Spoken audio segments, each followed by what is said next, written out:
What are you thinking about?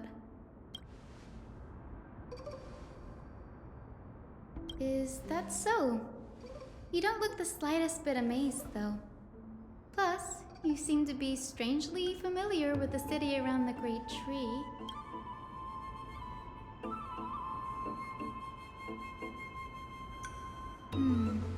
Events of the past, huh?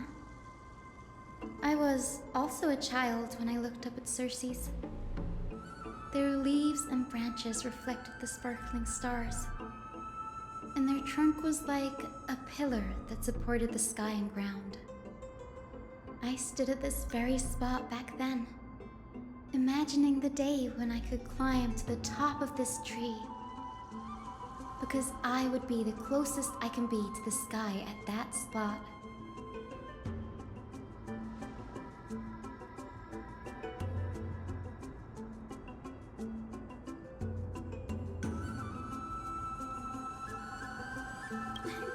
Don't read too much into it.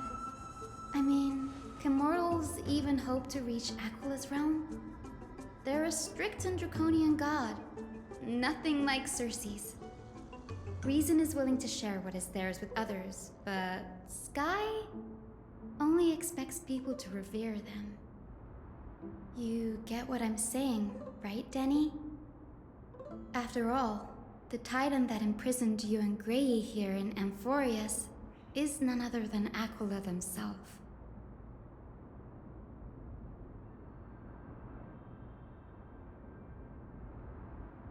But there will always be people who dream of soaring towards the sky.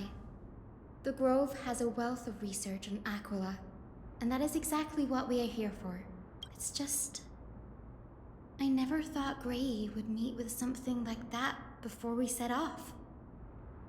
As a physician, I should have been there by his side.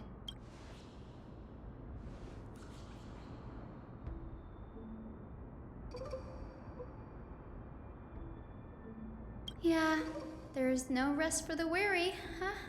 In any case, what we're looking for could be anywhere in this enormous grove. Let's split up to cover more ground. Danny, with your skills, I'm sure those monsters born of the Black Tide will pose no threat to you anyway. Have you forgotten that you're talking to the chief physician of the Twilight Courtyard? Have more faith in me. I'll be just fine.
This is way more trouble than I could have asked for. Or you could sit back and watch. I'm kidding, Danny. Lend me a hand, pretty please. All right, now let's get him!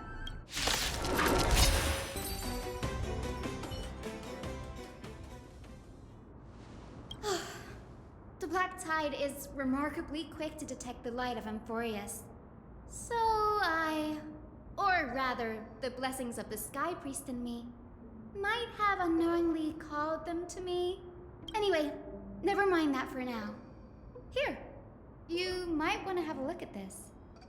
I found it around here and thought it might be of interest to you.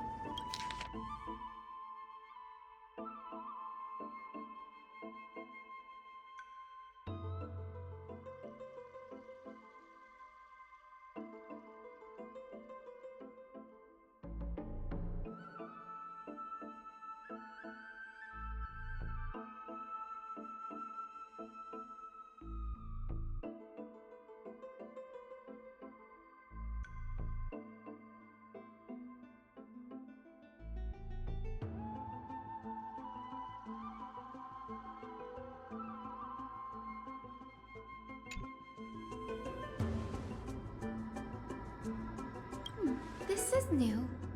I didn't know Professor Anaxa was researching the sky. He's never mentioned anything about it. Might is an understatement. Anaxa has never been one to venerate the gods, nor has he ever found it within himself to put any faith in the prophecy. People have come to think of him as a heretic, even in a place as liberal as the Grove. Yet, it is also this very Blasphemer that Circe's favors. Fate sure works in mysterious ways. Oh, let me have a look.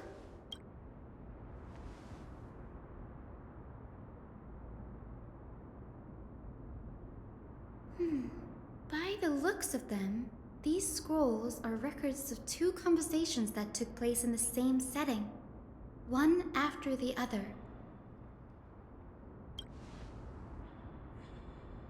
Sure, go ahead. The Grove of Epiphany is home to 7 schools of thought.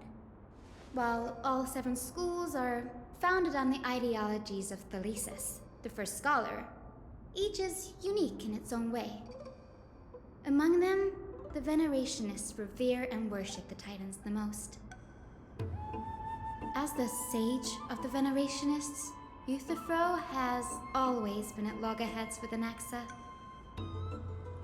If we were to place the 7 sages on the scales of Talanton, Anaxa and Euthyphro would be placed on opposite sides to achieve balance.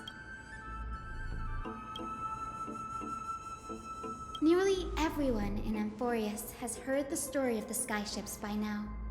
Aquila's stature is loftier than the heavens, and their divine retribution is merciless. That's why it's no use building giant skyfaring ships. Oh, but I do wonder if a supercharged mini Trevi cannon could slip past their watch. Newsporists primarily study the application of alchemy in soul repair. Everyone considers Anaxa a blasphemer, but that has never stopped him from sharing his ideas, no matter how taboo. If you must say that he's hiding something, then it's likely what lies beneath his eye patch. Anaxa often says that every failure brings us one step closer to the truth. Perhaps, to him, the crash of the skyship carries a different interpretation. The firmament is not impenetrable. On the contrary, it was precisely because the skyship represented the first step toward breaking free from the shackles of the earth that it provoked the wrath of the Sky Titan and brought divine punishment upon itself. It's a shame that the majority of the Grove's research on Aquila was headed by the Venerationists, with sacrificial rituals making up a predominant part of their findings. Discourse about more esoteric subject matters in relation to Aquila, dwindled even further after the skyship incident. So much so that even this scroll is completely new to me.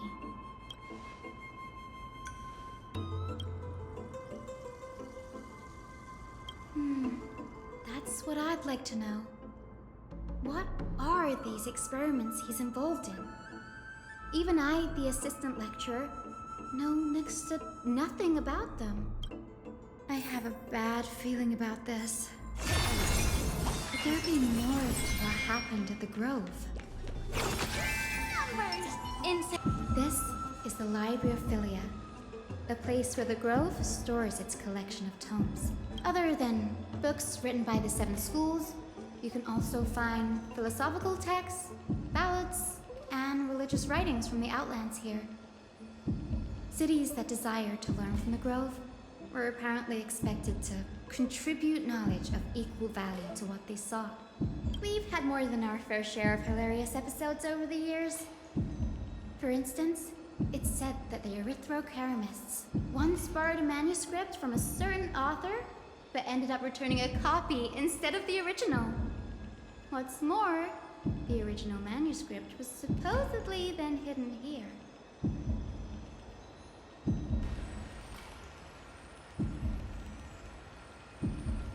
Nice? No need to hold yourself back, Danny. You can just tell it like it is. Their behavior was no different from bandits. Whew. You've got me there. Some said you couldn't even find a dictionary in Castrum Kremnos, so I guess they were spared. There are too many books in the Library of Philia.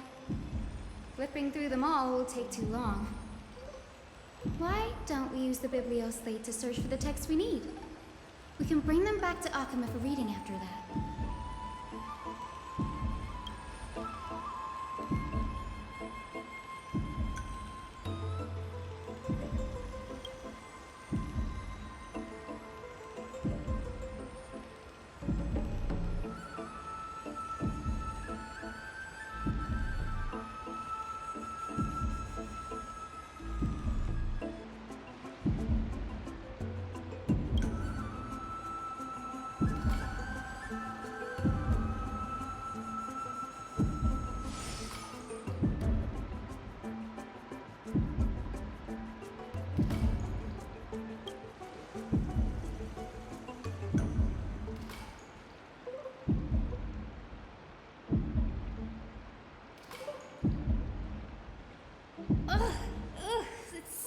Dusty in here. Whoa. Are these all complaints about him? I can already see what they must have written. Anaxa has no respect for the gods. His very existence undermines order in our society. They're probably all things like that.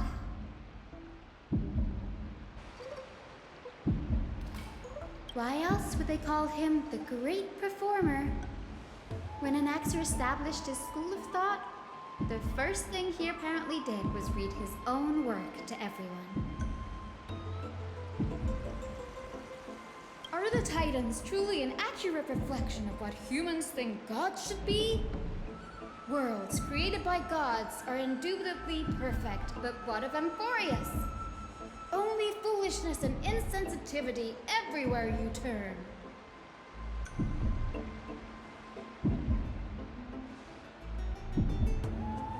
They marched him straight to the seat of judgment before he could finish.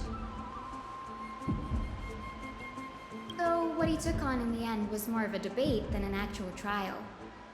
He had to address every one of the scholar's allegations, or face expulsion from the Grove. The first allegation was... Do you agree that since the Titans created the heavens and earth, so the mountains, rivers, and seas must likewise be their creations?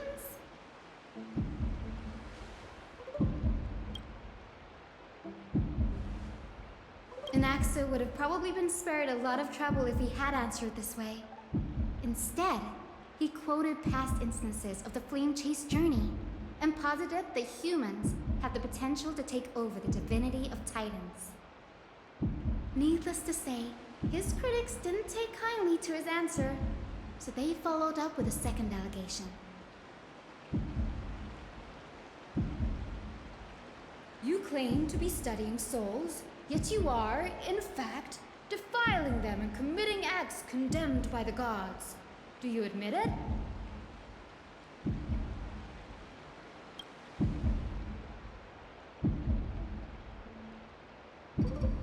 Anaxa always wears an eye patch, never removing it, even when alone. Some say he used one of his eyes as an alchemical ingredient. Every being in the world owes their safekeeping to Kifili, and this is even more so for the Chrysos heirs who have divine blood coursing through them. If he has really done something of that nature, then it'd indeed be sacrilegious. Thankfully, they had no way to prove it, so it amounted to nothing more than an allegation in the end.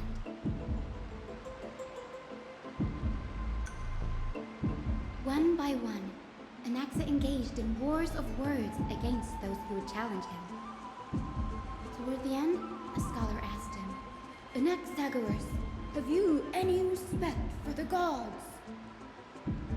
It was only after a brief silence that he answered, I have never denied that Titans are meant to be noble constructs.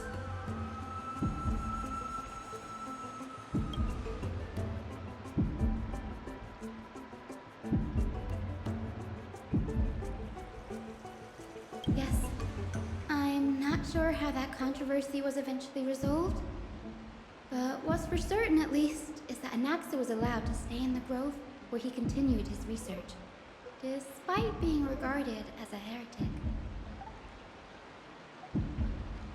By the way, this stack of complaint letters has reminded me of a place in the grove. We may find clues there that aren't on the teleslate. I'm talking about Anaxa's alchemy lab, hidden between the cornerstones.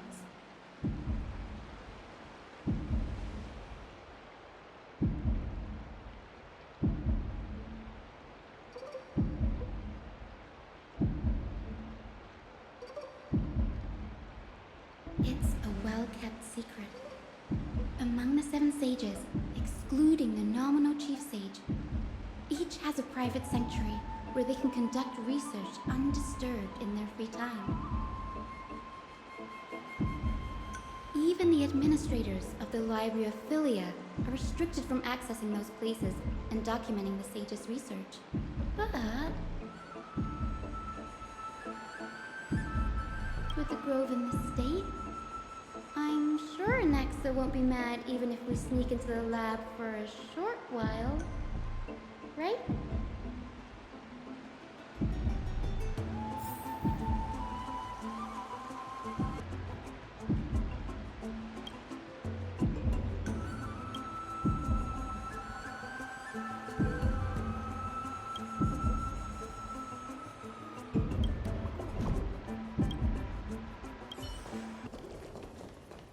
This is the place, but where is everything?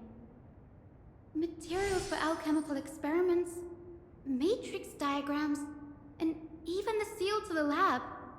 They're all gone. Did the Black Tide destroy it all?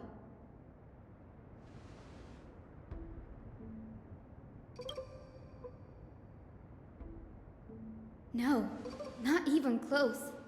Not only are alchemy experiments high-risk activities, but Professor Anaxa also has a penchant for using bizarre materials. Students often saw him walk in looking right as rain, but come out covered in soot with his hair singed. Naturally, no one dared to come near this place.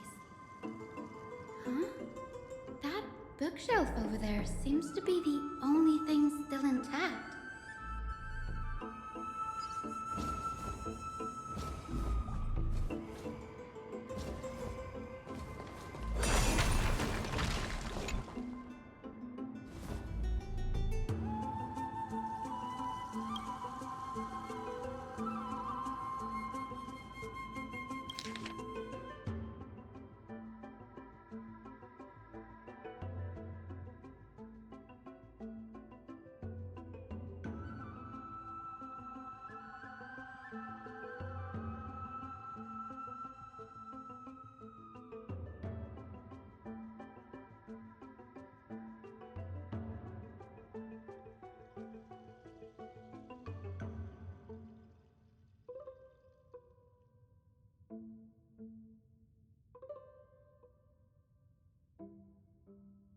What's going on? Anaxa is conducting research on our friends in Alchema and... me?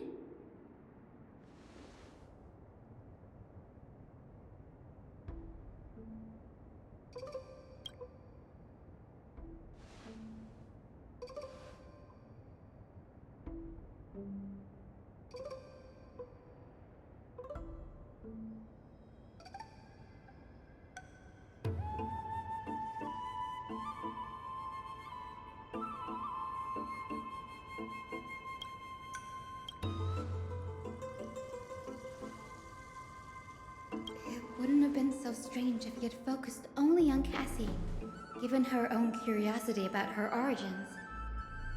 Plus, considering that the new sporists have crafted omnipotent medicines capable of curing diseases, it also makes sense that he would conduct research on immortal Chrysos heirs. But now, it seems Anaxa's objective was never to create medicine, but to identify the origin of the golden blood and figure out its inner workings.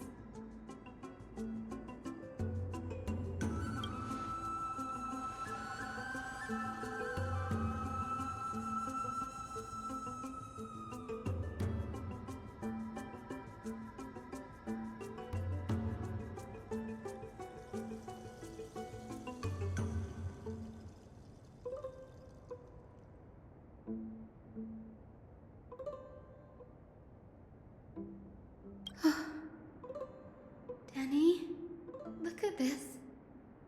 I have a bad feeling about this.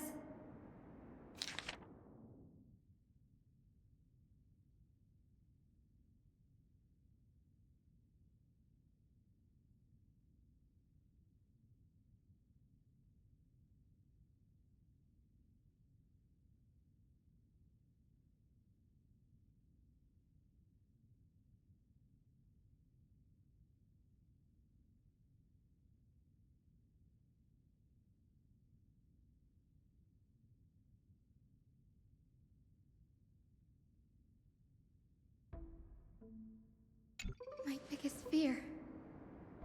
It's come true. After going through his notes, I think I can piece it all together now. Anaxa was carrying out experiments on soul transmutation.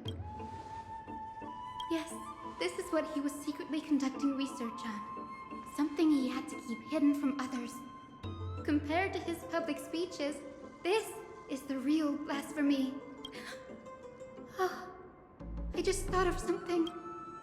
Do you remember when the Black Tide was approaching? The Grove had planned to send Circe's core flame to a safe place. But an accident happened along the way, and Anaxa lost his life in the process? That's right. But what if Professor Anaxa's fusion with the core flame of reason wasn't an accident? Put yourself in his shoes. Knowing that the Black Tide was closing in and your time was running out, what would you have done? Exactly. When the Black Tide came, the true reason Anaxa headed to the Luminary Throne was to transmute and fuse himself with the Titan's core flame. No. Judging from how he reacted after the event, the results came as a surprise.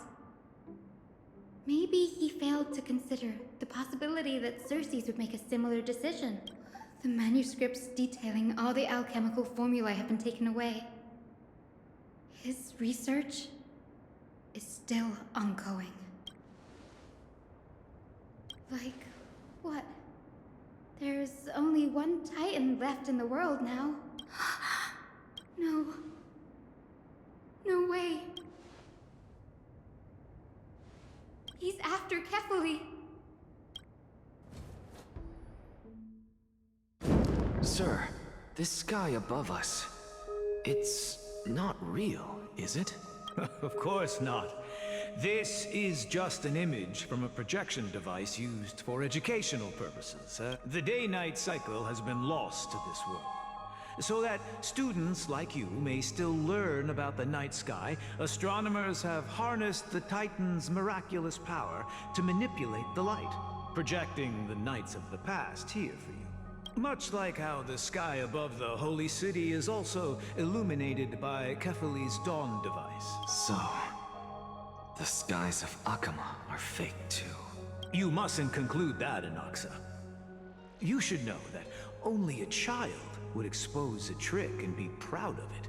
Often people know more than they let on. They simply choose to feign ignorance because they have no other choice.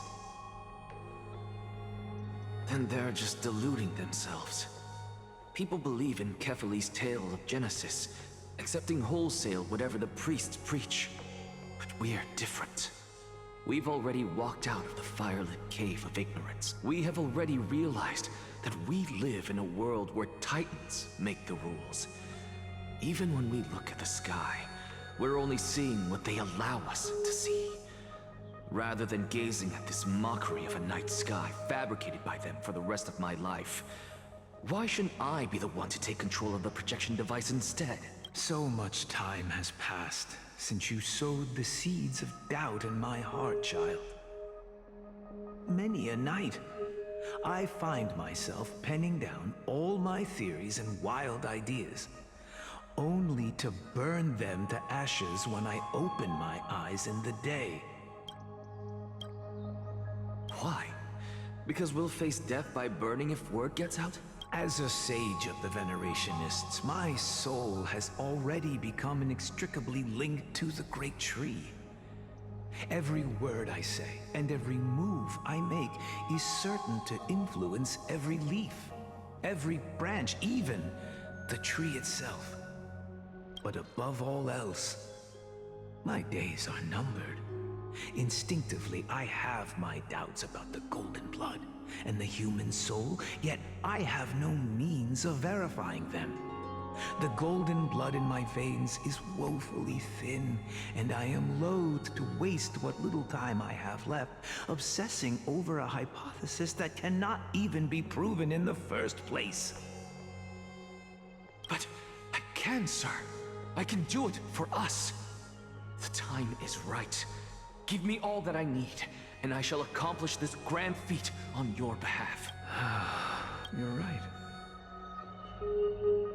I shall do just that. In the next meeting of the sages, I will spare no efforts fighting for the rights you deserve. Go. Establish your own school of thought.